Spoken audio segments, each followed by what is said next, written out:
I'm going to focus on a right to property of urban poor in Delhi. So I'll get you back from 1950 to 2014. 2014, we had this recent act passed, the Street Vendors Protection of Livelihood and Regulation of Street Vending Act 2014.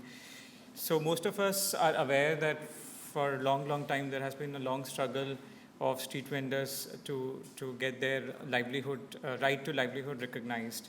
And after a long struggle, couple of states passed street vending laws in 2011-12, mainly Bihar and Rajasthan.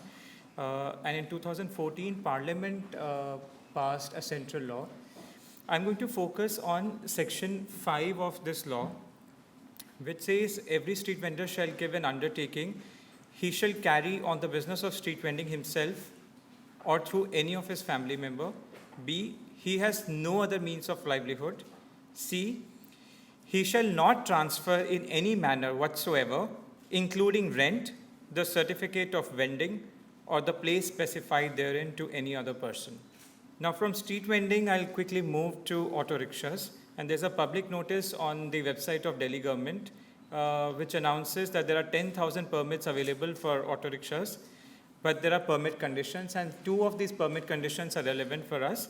So number 2 permit condition says the owner of TSR, TSR is the auto rickshaw, the vehicle, should possess a valid TSR driving license and a public service badge issued by the Transport Department, Government of NCT of Delhi.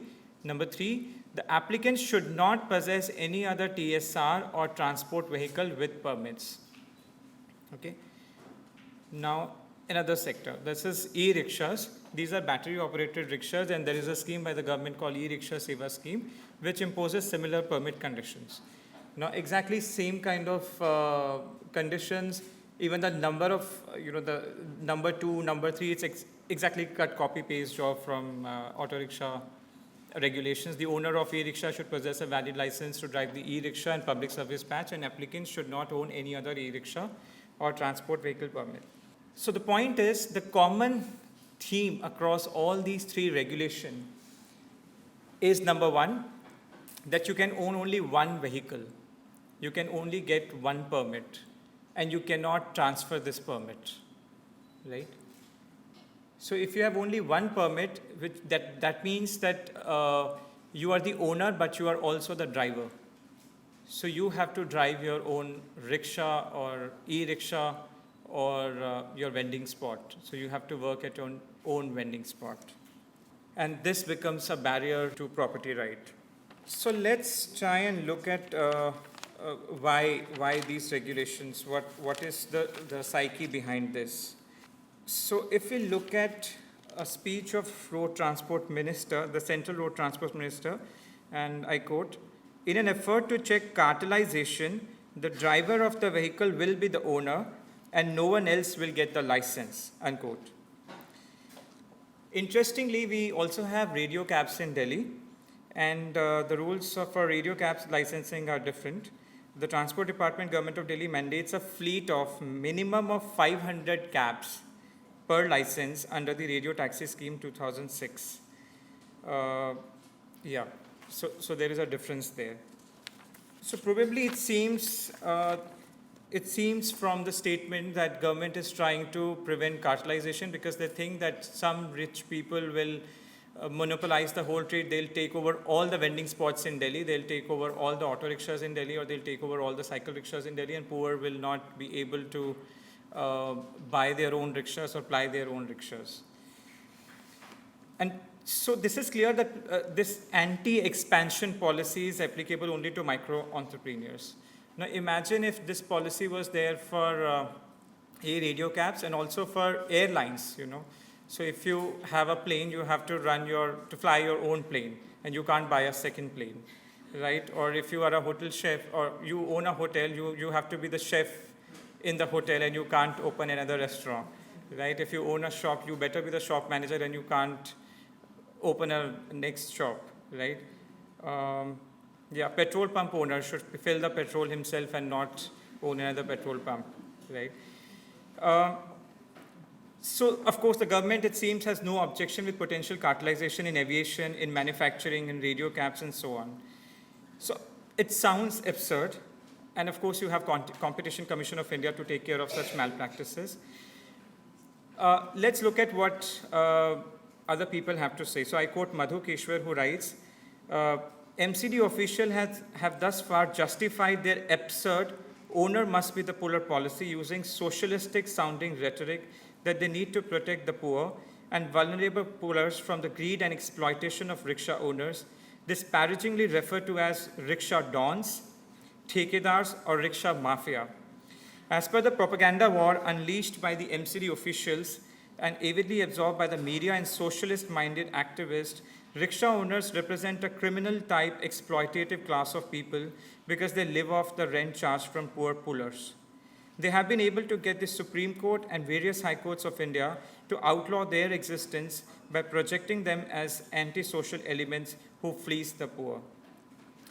So the idea is that every poor should have a rickshaw, a vending spot, or an auto rickshaw, and this is equality of status, right? However, this utopian narrative misses the practicality that people don't have monotonous dreams. They don't think uniformly. They don't have uniform aspirations. Not everybody wants a vending spot and rickshaw or a cycle rickshaw or an e-rickshaw. Some people are migrant. They work as migrant laborers. They come from villages to Delhi maybe for 2 months, 3 months. They engage into vending for maybe 2-3 months, or they take a rickshaw on rent for 2-3 months, and then they go back after that, right? So they work as seasonal labor. And other might have aspirations to grow their businesses and upscale their operations. So these are mutual win-win transactions, right? I give you rickshaw on rent, and you benefit because you don't want to buy it. It's a temporary work that you're into, and I benefit out of it because then I don't have to run my rickshaw on my own, and then I can buy probably a third one and fourth one, and I can expand my business. So these mutual win-win transactions between people to rent out their movable property in form of carriage vehicle or vending spot are inevitable. They will happen, even if they are outlawed, even if you call these people as mafia or dons, right? So what happens is corruption and extortion on a grand scale in the name of pro-poor policies.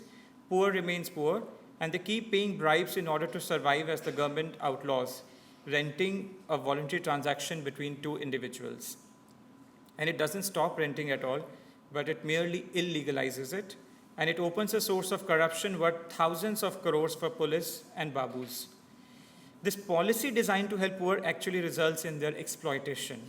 There may be an argument where repeated voluntary transaction between two parties may not be beneficial to a third party, but it would be very difficult to make out a case for government coercive mandate against voluntary transaction on the ground that it is exploitative for one of the parties.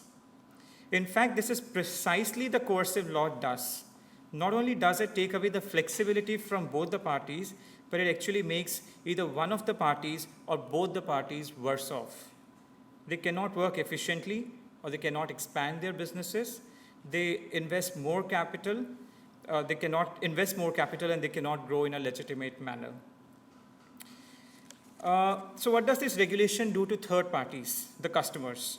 Customers then get poor services, both in terms of quality as well as quantity, as the regulation bars the entry of corporations and thus makes it difficult for them to invest. Since there is an individual offering service, there is no private centralized complaint redress mechanism. So only the government offers helpline numbers for complaint redress that rarely works.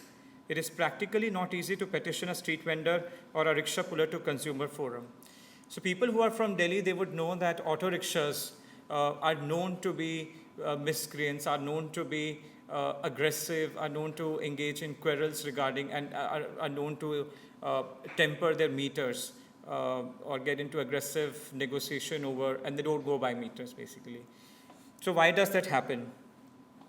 And what is the solution that government comes up with? So government offers that, there is a helpline which hardly ever works, and if it works, the best solution government comes up with that, revoke their license. Whereas you never come across this problem with radio cabs. So it's not that they're culturally different or their mindset is different, but they're working under a different regulatory framework. So if renting is allowed, These micro entrepreneurs will be able to transact freely without having to pay bribes. If they want, they can tie up with corporations under franchisee agreements to modernize their services. It will be way more efficient in terms of production, quality, and price. There may be an internal complaint handling mechanism against errant drivers or employees. And reputation in itself acts as a major deterrent against negligence and malpractices, in addition to recourse to consumer protection law. So an individual cannot have that capital of reputation, brand will, as much as a chain of vending spots or a corporation or a firm which has multiple vending spots or multiple rickshaw or a fleet of rickshaws would have. And so then reputation itself would become a deterrent for this business to engage in malpractice. So the question is, are poor better off doing business with multinationals or they are happy with welfare doles? And now I come back to a case which was decided in 2010, Manushi versus State of and City of Delhi. And this is a case pertaining to cycle rickshaw sector, which had the same regulation. One couldn't rent out a rickshaw, and these were also poor immigrants who wanted to get rickshaws on daily rental temporarily instead of buying them. So it created a demand and supply which was in conflict with law. And of course, there were entrepreneurs who invested capital, bought rickshaws, and gave them on rent. They had a business model, and they provided a solution to the market. Some of the rickshaw pullers even saved their income, bought rickshaws, and became entrepreneurs. I met one rickshaw puller called Muhammad Zia, 37 years old. He came from Bihar a few years back, I think in around 2005, 2006, with barely any money in his pocket. He took one rickshaw on rent, pulled it for a few days. He managed to get loans from his relatives, bought one rickshaw for 2,000 rupees. And gradually, after a few months, he bought another rickshaw. When I met him in 2010-11, he had 110 cycle rickshaws. And all of them he gave on rent. And but he was not an entrepreneur in eyes of law, right? He was a mafia because renting out a rickshaw was illegal. And then Manushi and NGO, when they challenged this regulation in the High Court, and High Court decided and struck down this bylaw. And this guy, Muhammad Zia, became legal. He became an entrepreneur. Right. So one would assume that a man of his bent of mind and caliber, given his humble beginnings, would have been applauded, but he was initially called Mafia, and when the Delhi High Court's judgment legalized it, he became an entrepreneur. And in words of Delhi High Court, the question that the High Court asked was whether cycle rickshaw plying was inherently dangerous, noxious, or injurious to the public interest, health, or safety in any manner whatsoever, that renting out a rickshaw or owning more than one should be banned. Right? So is it really dangerous to own more than one rickshaw, to me, to you, or to other people? The state agencies, including the police, who were arbitrarily defending the policy, were unable to rationally justify why renting a rickshaw should be totally banned. Is it surprising that there were no corporate fleets of cycle rickshaws? So I would conclude by saying that micro-entrepreneurs do not want equality of status. They don't want to beg for equality of status. They deserve equality of opportunity as a matter of right. Thank you.